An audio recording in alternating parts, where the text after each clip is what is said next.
Hi everyone, it's Miss Dinosaur again.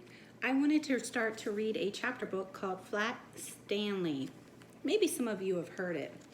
I wonder why Flat Stanley is flat. Let's look at chapter 1.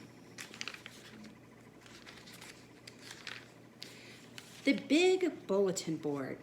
Breakfast was ready. I will go wake the boys, Mrs. Lambchop said to her husband, George Lambchop. Just then, their younger son Arthur called from the bedroom he shared with his brother, Stanley. Hey, come and look, hey!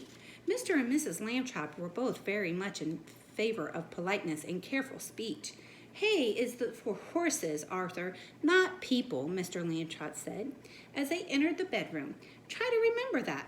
Excuse me, Arthur said, but look! He pointed to Stanley's bed.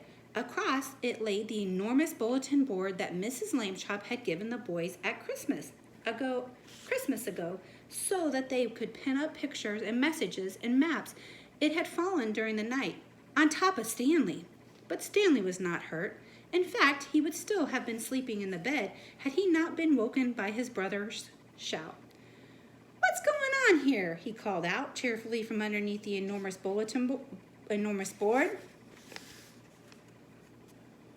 There's Flat Stanley.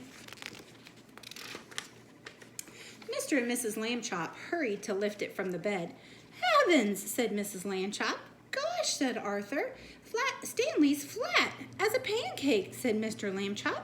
Darndest thing I've ever seen. Let's all have breakfast, said Mrs. Lambchop. Then Stanley and I will go to see Dr. Dan and hear what he has to say. In his office, Dr. Dan examined Stanley